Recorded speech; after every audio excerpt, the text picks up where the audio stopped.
오늘은 성탄절이면서 또 한 해를 마감하는 송년주일입니다. 누군가에게는 올해가 마지막 해가 될 것이고 우리 자신도 언젠가는 마지막 때가 올 것이라고 하는 것을 잘 알고 있습니다.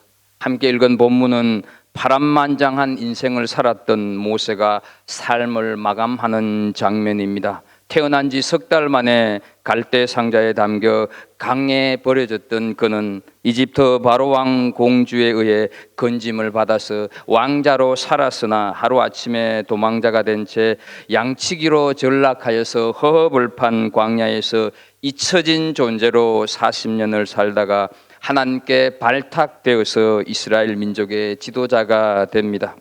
불평과 원망으로 일관하는 강팍한 그들을 인도하여서 그렇게 소망하던 가나안 땅을 눈앞에 두고 이제 삶을 작별해야 할 시간입니다. 느보산 꼭대기에서 약속의 땅을 바라보면서 이제 다 왔구나 싶었는데 인생을 접어야 하는 모세의 마음이 어떠했겠습니까?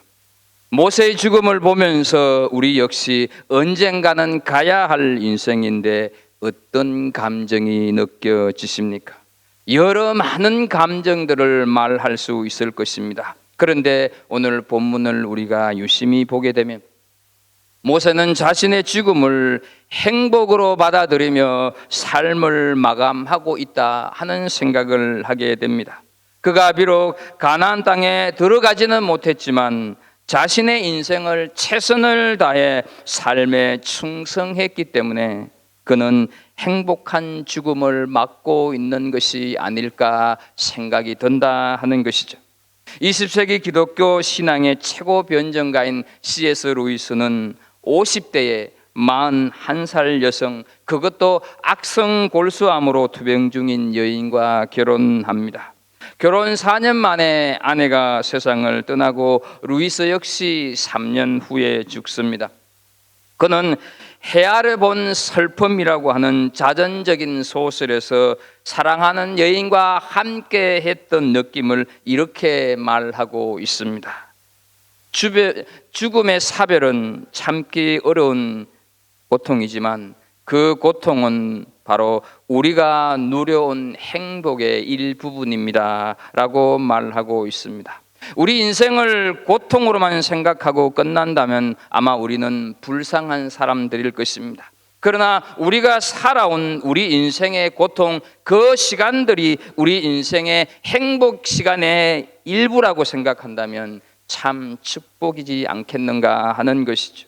모세가 느보산에서 가나안 땅을 바라보면서도 그 땅에 들어갈 수 없었을 때 그 마음이 얼마나 안타까웠겠습니까? 그런데 그의 마음이 안타까움으로만 끝나버렸다고 한다면 그는 실패한 인생일 것입니다. 그런데 그는 안타까움을 넘어서서 평안함과 자유함을 우리에게 보여주고 있다 하는 사실이죠.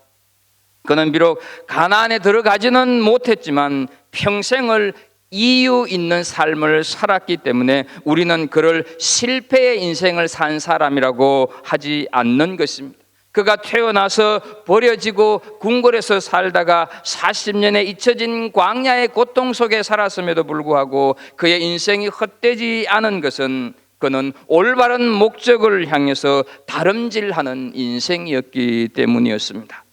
한 해의 마지막 주일입니다. 당연하지만 때때로 잊고 사는 삶의 진리, 우리는 오늘 우리의 마지막 죽음의 순간에 우리가 하나님 앞에 어떤 마음으로 어떤 모습으로 죽음을 맞이할 수 있을까? 내가 이루지 못한 그 어떤 것에 대한 회한, 아쉬움으로 끝날 것인가? 아니면 이루지 못하고 다 하지 못한 것이 허다함에도 내 가슴에 찾아오는 평안함과 하나님의 은혜를 고백하면서 우리의 인생의 느보산에서 죽음을 맞이할 수 있을까? 우리 모두는 시간의 차이는 있다 해도 언젠간 하나님의 부르심을 받고 떠날 날, 그날이 있기에 어떤 인생을 살아갈 것인지 진지하게 생각해 보는 오늘 이 시간이 되었으면 좋겠습니다. 느보산 비스가 산봉우리에서 약속의 땅 가나안을 바라보면서 임종을 맞는 모세, 인간적으로 보면 아쉬움과 섭섭함이 왜 없겠습니까? 40년을 충성했는데 하나님이 어쩌면 그토록 매정하게 가나안 땅을 밟아보지 못한 채 훌쩍 불러가실까 하는 의문이 우리에게 드는 건 사실입니다. 그러나 그것은 하나님의 계획이었습니다. 모세 개인의 일이 아닌 하나님의 일을 이루어 가시기 위함이었다 하는 것이죠. 그래서 그의 마지막은 오히려 아름답고 행복해 보인다 하는 것이죠. 그가 어떤 생애를 살았기에 우리는 오늘 그의 죽음 앞에 그 죽음조차도 행복하게 볼 수가 있을까? 몇 가지로 한번 생각해 보겠습니다. 첫째, 그는 약속을 성취하는 승리자로 인생을 마감하고 있습니다. 4절을 보게 되면 여호와께서 그에게 이르시되 이는 내가 아브라함과 이삭과 야곱에게 맹세하여 그의 후손에게 주리라 한 땅이라 내가 내 눈으로 보게 하였거니와 너는 그리로 건너가지 못하리라 하시매, 모세로 하여금 건너가지 못하리라 한 땅이 무슨 땅, 누구의 땅이었습니까? 모세의 조상이었던 아브라함과 이삭과 야곱에게 맹세하여 그들의 후손들에게 주리라 한 그 땅이다 하는 것이죠. 그러나 그들은 그 땅에 들어가지를 못하고 애굽에서 430년의 종살이를 하고 광야에서 또다시 40년, 그래서 500년 가까운 세월 속에서 하나님께서 약속한 땅을 여전히 차지하지 못하고 있던 그 땅이다 하는 것이죠. 모세는 지금 그 땅을 보고 있습니다. 그런데 모세 역시 하나님께서 허락하시지 않으심으로 들어가지 못한 그 땅이다 하는 것이죠. 그럼에도 불구하고 모세는 실패자의 인생이 아니라 승리자의 인생을 살았다고 하는 이유는 무엇이겠는가 하는 것이죠. 우리 앞에 죽음이 다가왔을 때 우리를 승리하게 만드는 것은 무엇이겠습니까? 내가 살아도 죽어도 부끄러움 없이 신앙의 길을 걸어왔다고 말할 수 있을 때, 내 삶이 내 자식들 앞에서 부끄럽지 않을 때, 우리의 죽음이 실패의 죽음이 아니라 승리의 죽음이 아니겠습니까? 지금 우리 중에는 나는 아직 죽기에는 너무 젊은 나이라고 생각하는 분이 계실 것이고, 나는 이제 살 날이 얼마 남지 않았다고 생각하는 분들도 계실지 모릅니다. 그러나 우리가 이미 알고 있는 사실 하나는 죽음에는 순서가 없다고 하는 것입니다. 그래서 죽음은 우리에게 당황스럽기도 하고 갑작스럽기도 하고, 그래서 죽음은 우리에게 놀라운 것이기도 합니다. 언젠가 맞이할 우리의 죽음이 어떤 모습이겠습니까? 만약 죽는 것으로 끝이었다면 모세는 분명 실패한 인생이었습니다. 왜냐하면 그렇게 바라고 소원한 바를 이루지 못하고 삶을 마감했기 때문입니다. 그러나 아브라함에게 약속하신 지 500년 가까운 긴 세월이 흘렀지만 그 약속은 여전히 변하지 않고 이삭에게로, 야곱에게로, 그리고 그의 후손들에게 이어졌고 모세에게까지 약속은 신실하게 이루어졌다 하는 것이죠. 하나님께서 모세에게 허락하신 것은 거기까지였다 하는 것입니다. 그러므로 모세의 인생은 실패의 인생이 아니라 승리의 인생이었다는 것이죠. 죽음이 끝이라면 우리 인생이 마감될 때 우리가 이루지 못한 것 때문에 실패라고 할지 모릅니다. 그래서 우리는 죽음 앞에서 늘 아쉽고 죽지 않으려고 바둥바둥하고 있는지 모를 일입니다. 그러나 하나님께서는 우리의 죽음을 다르게 보기를 원하고 계신다고 하는 사실을 우리는 기억할 수 있어야 한다 하는 것이죠. 죽음이 끝이 아니다. 네가 이루지 못한 것이 끝이 아니다. 그러나 네 삶은 거기까지다. 그러나 하나님의 손길과 역사, 섭리가 우리에게 계속되고 있음을 우리가 알고 우리가 깨닫게 될 때 우리의 죽음은 바로 실패의 죽음이 아니라 승리의 죽음이 될 수 있다 하는 것이죠. 그것을 오늘 본문 속에서 말씀을 하고 있습니다. 두 번째로 모세는 아주 건강한 모습으로 떠나는 모습을 우리에게 보여줍니다.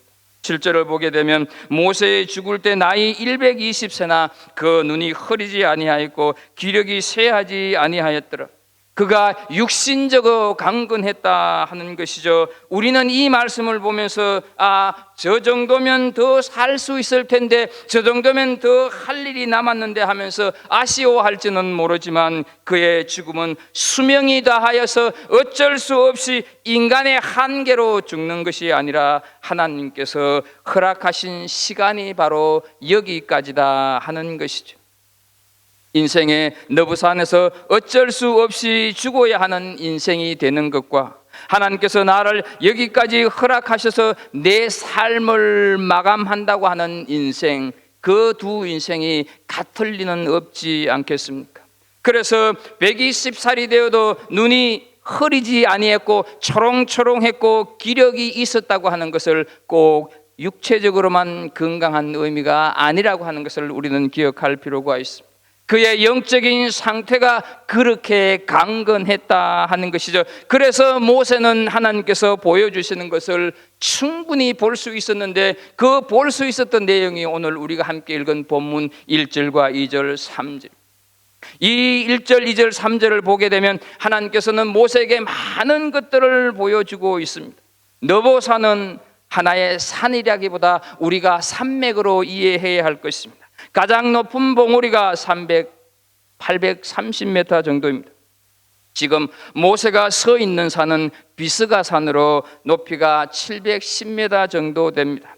주변에도 고만고만한 봉우리들이 여러 개 있는데, 오늘 우리가 읽은 1절, 2절, 3절을 보게 되면 길르앗 단을 비롯하여서 유다의 온 땅을 육안으로 보고 있는 사실을 우리가 알게 되는데, 실제로 이렇게 육안으로 이런 여러 가지 봉우리가 막혀 있음에도 보고 볼 수 있다고 하는 것은 실로 어렵다 하는 것이죠. 따라서 모세는 하나님께서 보여주시는 것을 보는 영안이 열려 있었다 하는 사실을 우리는 깨달을 필요가 있습니다. 하나님께서 우리에게 주시는 인생과 우리에 대한 하나님의 비전을 우리가 볼 수 있어야 한다 하는 사실이죠. 잠언 29장 18절에 보게 되면 묵시가 없으면 백성이 방자히 행하거니와 라고 말씀을 하고 있습니다. 우리가 아무리 인생을 열심히 살아도 보는 것이 없으면, 비전이 없으면, 하나님께서 주시는 것을 바라보는 눈이 없다고 한다면 우리 인생은 방자해질 수밖에 없다 하는 것이죠. 하나님께서 주시는 것을 보지 못하는 인생은 무질서한 인생으로 살다가 가게 된다는 것이죠. 가장 행복한 사람은 누구겠습니까?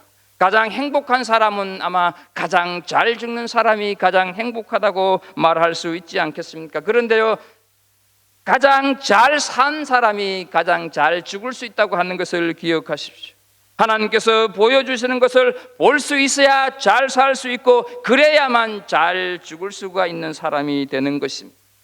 그래서 오늘 본문 10절 하반절에 보게 되면 모세의 영혼이 얼마나 투명하고 맑았는지, 모세는 여호와께서 대면하여 아시던 자요라고 말씀을 하고 있습니다. 그의 영적인 상태가 어떠했는가를 우리는 충분히 짐작하지 않겠습니까? 그뿐 아닙니다. 민수기 12장 3절을 보게 되면 이 사람 모세는 온유함이 지면의 모든 사람보다 성하더라 말씀을 하고 있습니다. 그는 하나님이 인정하는 온유한 인격의 소유자였다 하는 것이죠. 하지만 우리가 너무 잘 알고 있듯이 본래 이 모세는 온유한 사람이 아니었습니다. 이스라엘 사람을 괴롭히는 애굽 사람을 때려 죽이는 그런 다혈질의 사람이었습니다. 하나님께서 주신 십계명을 받아서 시내산에서 내려오다가 시내산 밑에서 이스라엘 백성들이 금송아지를 만들어 놓고 춤을 추며 야단을 지키고 있을 때 그 하나님으로 받았던 십계명을 그냥 그대로 그 자리에서 내동댕이 쳐버릴 만큼 성격이 급하고 과격한 사람이었습니다. 그런데 하나님 앞에서 계속 낮아지고 낮아져서 겸손하고 온유한 자가 되었다 하는 것이죠. 고린도후서 4장 16절에 보게 되면 그러므로 우리가 낙심하지 아니하느니 그 사람은 후패하나 우리의 속은 날로 새롭도다 말씀을 하고 있듯이 매일매일 한 해 한 해 지나면서 우리의 모습이 더욱 주님의 형상으로 성숙되고 강건해질 수 있어야 한다 하는 사실이죠. 모세가 결코 그의 인생이 실패한 인생이 아니었던 것은 남들은 그의 인생의 죽음이 끝이라고 생각하는 그 죽음의 끝에서 하나님께서 보여주시는 그 땅을 볼 수 있는 영안이 그에게 있었다 하는 사실이지. 내 인생에 있어서 내가 실패라고 생각하는 그 지점에서 누군가가 나에게 당신은 실패했다고 말하는 그 지점에서 하나님께서 나에게 보여주시는 것을 볼 수 있다고 한다면 그 인생, 그 내 인생을 실패라고 할 수 있겠습니까? 우리는 종종 내 인생의 위기와 실패와 골짜기를 만나면 자꾸 내가 그 길을 찾아서 내가 그 문제를 해결하고 내가 그 갈등을 해소하려고 할 때가 많이 있습니다. 결코 바람직한 방법은 아닙니다. 그때 우리는 하나님을 보아야 할 줄로 믿습니다. 히브리서 12장 2절의 말씀을 하고 있습니다. 믿음의 주요 또 온전케 하신 예수를 바라보자 하신 말씀처럼 내 인생의 가장 어두운 곳에 처한다 할지라도 우리가 볼 수 있는 것은 하나님을 볼 수 있어야 되고 하나님이 나에게 보여주시는 비전을 볼 수 있어야 한다 하는 사실이죠. 쉼없이 달려온 이 한 해, 행여 여러분들의 생각 속에 내가 하나님을 믿는 것 때문에 누군가에게 뒤처지는 것 같고 손해보는 것 같고 내가 하나님을 믿는 것 때문에 내 비즈니스에 어려움을 겪는 것 같습니까? 내 인생의 말년에 이런 것들 때문에 내 인생을 후회하지 않을까 이런 생각이 드십니까? 결코 잘못된 생각입니다. 우리가 세상을 바라본다고 하면 우리는 후회할 수밖에 없고 우리가 세상을 바라본다고 하면 실패했다고 할지 모릅니다. 그러나 모세가 죽음 앞에서 하나님께서 보여주시는 그 땅을 바라볼 때 모세는 실패가 아니었다 하는 사실이죠. 여기까지 인도하신 하나님 앞에 그는 오히려 감사할 수 있었다 하는 것이죠. 그러면 그렇지, 내 인생을 내가 잘못 살지는 않았었구나, 하나님께서 나를 여기까지 인도하셨구나, 그리고 그는 그 다음 세대에게 그 땅을 넘겨주며 그는 그렇게 행복한 삶을 마감할 수 있었다 하는 것이죠. 우리가 가지고 싶은 만큼 가지고 누릴 만큼 누리다가 죽는다고 만족하고 행복한 죽음을 죽을 수 있다고 여러분 생각하십니까? 그러나 내가 살아온 삶이 후회할 수 없는 삶이라고 고백할 수만 있다면 행복한 죽음을 맞이할 수 있지 않겠습니까? 모세의 사명은 이스라엘 백성들을 하여금 가나안 땅 입구까지 들어가는 것이 모세의 사명이지 그들을 데리고 가나안 땅 속으로 들어가는 것은 아니었습니다. 행복한 사람은 끝까지 자신의 사명을 살아내는 그 사람, 행복한 사람이다 하는 것이죠. 목사는 사명자입니다. 그러나 여러분, 목사가 사명자라고 한다면 여러분들은 사명자 아니겠습니까? 목사만 사명자이겠습니까? 하나님께서 여러분 한 사람 한 사람을 부르셨고 생명을 주셨고 여러분 한 사람 한 사람을 위해서 십자가에서 피 흘려 죽으셨는데 부름받은 우리의 삶이 끝까지 사명을 다하는 그런 삶을 살아내는 성도들이 되어야 하지 않겠습니까? 세 번째로 모세는 인생이 나그네임을 알았다 하는 것이죠. 5절에 보게 되면 이에 여호와의 종 모세가 여호와의 말씀대로 모압 땅에서 죽어 이렇게 말씀을 하고 있습니다. 이 말씀은 모세가 하나님의 말씀대로 가나안 땅에 들어가지 못하고 죽었다고 하는 뜻도 되지만 모세가 하나님의 말씀에 순종함으로 죽었다고 하는 뜻도 되는 것입니다. 얼핏 보게 되면 모세에게 상당한 아쉬움이 있는 듯 보여지고 있습니다. 그도 그럴 것이 40년 동안 고생했는데 바로 저기 눈앞에 보이는 땅을 보기만 할 뿐 들어가지 못했으니 그럴만 하지 않겠습니까? 그러나 모세는 단 한마디 섭섭해하거나 조금만 더 하는 말이 없이 그냥 그대로 순종했다 하는 것이죠. 그는 어디까지나 인생이 나그네임을 알았기 때문입니다. 그렇습니다. 사랑하는 성도 여러분, 우리 인생은 하나님이 맡겨주신 만큼 충성하다가 부르시면 순종하며 떠나야 할 존재들, 떠나야 할 나그네들이다 하는 것이죠.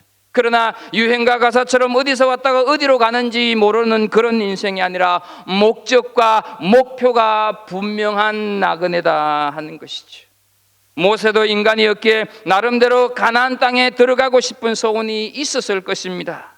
자신의 성취를 확인하고 싶었고 남은 이스라엘 백성들 내가 없으면 어떻게 하나 걱정되었을지도 모릅니다. 그러나 그는 하나님 앞에 순종했습니다.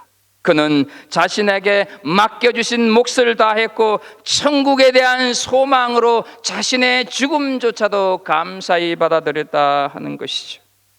우리는 우리 인생의 주인이 어디까지나 하나님이심을 기억해야 할 것입니다. 사실 광야 40년도 모세가 수많은 일들을 이루었고 감당했음에도 불구하고 어떻습니까? 그 모든 것들이 다 모세의 권능이 아니라 모세의 능력이 아니라 하나님의 권능이었고 하나님의 은혜였다 하는 것이죠. 모세는 다만 도구에 불과했던 것입니다. 인간은 아무리 위대해 보여도 청지기에 불과하다고 하는 사실을 기억해야 합니다. 자신에게 주어진 역할을 다 하면 그냥 떠나야 하는 것입니다. 오직 하나님께만 영광이 되어야 할 것이고 하나님의 주권하에서 하나님의 역사는 이루어진다 하는 것이죠. 우리는 하나님의 소중한 동력자요, 내 삶을 통해서 하나님 나라를 확장시키는 소중한 존재임에는 틀림이 없습니다. 그러나 기억해야 할 것은 우리는 분명 나그네라고 하는 사실을 잊지 말아야 하는 것입니다. 빌립보서 3장 14절 말씀에 보게 되면 표대를 향하여 그리스도 예수 안에서 하나님 위에서 부르신 부름의 상을 위하여 쫓아가노라 말씀하고 있는 것처럼 우리는 그저 하나님의 도구로 쓰일 뿐이다 하는 사실을 기억하십시오. 하나님께서는 내가 떠나가게 되면 다른 도구를 들어서 사용하시는 것이죠. 하나님의 일은 내가 아니면 안 된다, 이것은 결코 아닙니다. 모세는 그것을 아는 지혜로운 자였기 때문에 여호수아에게 안수함으로 인수인계를 하고 홀가분하고 행복한 마음으로 떠나가고 있는 것을 보게 됩니다. 9절을 한번 보겠습니다. 모세가 눈의 아들 여호수아에게 안수하였으므로 그에게 지혜의 신이 충만하니 이스라엘 자손이 여호와께서 모세에게 명하신 대로 여호수아의 말을 순종하였더라. 모세가 떠나서도 하나님이 여호수아를 통해서 이스라엘 백성들을 가나안 땅으로 인도하셨습니다. 그래서 10절 상반절에 보게 되면 그 후에는 이스라엘에 모세와 같은 선지자가 일어나지 못하였나니 이렇게 하나님께서 말씀하여서 모세에 대한 하나님의 평가서를 그렇게 오늘 우리들에게 남겨주고 있다 하는 사실이지. 사랑하는 우리 갈보리 성도 여러분, 우리 한 사람 한 사람이 하나님의 부르심을 받은 후에 하나님께서 부르심을 받은 우리를 보면서 그 후에 갈보리 교회에 그와 같은 성도가 없었더라 하는 칭찬을 받는다고 하면 그것보다 우리에게 더 큰 영광이 있겠습니까? 끝으로 모세는 믿음에 선한 영향을 주고 떠났습니다. 8절을 보겠습니다. 이스라엘 자손이 모압 평지에서 애곡하는 기한이 맞도록 모세를 위하여 30일을 애곡하니라. 백성들이 슬피 울며 애도했다는 것이죠. 광야 40년 얼마나 우여곡절이 많았습니까? 백성들의 반역과 핍박, 심지어 모세를 죽이려고 달려들 때도 있었다고 하는 사실이죠. 그러나 모세는 끊임없이 그들을 섬겼고 끊임없이 모세는 그들을 사랑했습니다. 그러면서 모세도 미운정 고운정이 다 들었지 않겠습니까? 그도 떠날 때 백성들과 헤어지는 것이 못내 아쉬웠을 것입니다. 백성들도 떠나가는 모세의 모습을 보면서 30일 동안이나 애곡했다고 말씀을 하고 있습니다. 울어주는 사람이 많고 기간이 길어야 한다고 하는 의미는 결코 아닙니다. 이들의 울음은 모세에게 고맙다고 감사하다고 흘리는 기쁨의 눈물이라고 하는 것을 우리는 기억해야 할 것입니다. 우리 같은 영적인 철부리들을 헌신적으로 아끼고 다듬고 인간을 만들어서 여기까지 인도해 주신 것이 너무 기쁘고 감사하다는 것이죠. 수도 없이 배반했었고 지독히도 속을 썩였는데 출애굽기 34장 32절에 이제 그들의 죄를 사하시옵소서, 그렇지 않사오면 원컨대 주의 기록하신 생명지에서 내 이름을 지워버려 주옵소서라고 애통함으로 기도하던 그 사랑을 잊지 못해서 이스라엘 백성들이 우는 것입니다. 나 같은 사람 예수 믿게 만들려고 평생을 고생하신 뜻 잘 받들어서 이제 우리는 결코 당신의 뜻을 쫓아가고 하나님 앞에 순종하며 살겠다고 하는 다짐의 눈물을 지금 이스라엘 백성들은 흘리고 있다 하는 사실이죠. 죽을 수밖에 없었고 본질상 진노의 자녀였던 우리 위에 십자가에 못 박히셨고 아버지여 저희를 사하여 주옵소서, 자기가 하는 일을 알지 못하나이다 기도하시던 예수 그리스도를 바라보면서 우리는 울어본 적이 이해에 몇 번이나 있습니까? 할 수만 있으면 딴 길로 갔었고 가능하면 죄 가운데 빠지려고 했던, 그렇다 행하여 자기를 각기 제 길로 갔던 우리를 용서하기 위해 징계를 받고 채찍을 받았던 그분의 사랑을 우리는 얼마만큼 지금 기억하고 있습니까? 나는 모세 때문에, 우리 민족은 모세 때문에 살았다고 감동의 눈물을 이스라엘 백성들은 지금 흘리고 있는 것 아니겠습니까? 우리가 죽었을 때 장례 예배를 드린 누군가가 나에게 할 말이 있도록 살아가야 하지 않겠습니까? 나는 정말 빤질빤질한 사람이었는데, 강팍하고 오만하고 독선적이었는데 당신이 나를 이렇게 하나님의 사람으로 만들어 놓고 가셨습니다. 감사합니다. 하나님보다 세상적인 것을 더 좋아하는 썬데이 크리스찬이 있는데 나를 이렇게 성숙한 사람으로 만들어 주셔서 고맙습니다. 이런 은혜들이 장례 예배 때 나누어져야 하지 않겠느냐 하는 것이죠. 저는 우리의 아이들, 학생들, 청년들에게 어떤 목사로 비춰질까 날마다 고민하고 날마다 생각하며 살아가고 있습니다. 여러분들도 그렇지 않습니까? 어떤 부모의 모습이어야 하나, 어떤 장로의 모습, 어떤 집사의 자리매김을 해야 하나, 우리 2세들이, 손주들이 우리의 죽음 앞에서 무엇이라고 고마하며 감사의 눈물을 흘릴까? 저물어가는 이 한 해 앞에서 우리는 되짚어 보아야 하지 않겠습니까? 우리는 저들에게 어떤 모습으로 기억되어야 하겠습니까? 한 해를 돌아보면 아쉬움이 없는 사람이 없을 것입니다. 그러나 빌립보서 3장 13절의 말씀을 하고 있습니다. 형제들아, 나는 아직 내가 잡은 줄로 여기지 아니하고 오직 한 일 뒤에 있는 것을 잊어버리고 앞에 있는 것을 잡으려고 달려간다, 이렇게 말씀을 하고 있습니다. 주님께서 보실 때 어떨까 하는 마음으로 새로운 한 해를 맞이하는, 그래서 갈보리 교회를 섬겨갈 수 있는 그런 우리 모든 성도들이 되기를 주의 이름으로 부탁합니다. 이스라엘 백성들은 모세가 아름다운 생애를 마치고 천국에 입성하는 뒷모습을 보고 있습니다. 그들은 하나님을 사랑했었고 자신들을 사랑했던 그 위대한 부모요 신앙의 선배를 향해서 지금 울면서 기립박수를 보내고 있다는 생각이 들지 않습니까? 여러분, 한번 이 본문을 마음속으로 상상해 보시기 바랍니다. 참으로 감동적인 장면이 아닙니까? 훗날 누군가가 내 장례식에서 슬픔의 눈물이 아닌 기립박수를 보낸다고 한다면 우리의 인생의 마지막이 그런 감동적인 모습으로 장식될 수만 있다고 한다면 얼마나 좋겠습니까? 모세의 마지막 생애, 우리도 저렇게 살다가 저렇게만 갈 수 있다고 한다면 얼마나 좋겠습니까? 우리 마음속에 솟구치는 간절함이 있어야 할 것입니다. 한 해를 마무리하면서 또 새해를 맞이하면서 모세는 우리의 삶을 미리 보여주고 있다고 하는 사실을 기억하십시오. 여러분들이 살아온 여러분의 인생을 만족하십니까? 그렇다고 한다면 그 만족에 더 나은 만족을 향해서 인생길을 걸어가시는 은혜가 있기를 축복합니다. 혹시 안타깝게 여드릴 만큼 부족하다고 한다면 그래도 아직은 괜찮습니다. 감사하게도 하나님께서 우리에게 또 한 해라고 하는 시간을 선물로 줄 것 같기 때문입니다. 한 해를 뒤로 하고 또 다른 한 해를 향해서 나아가는 이 송년주일에 모세의 삶을 내 인생으로 만들어가는 은혜가 있기를 주 예수 그리스도 이름으로 축복합니다. 기도하겠습니다. 하나님 아버지, 성탄주일이면서 송년주일입니다.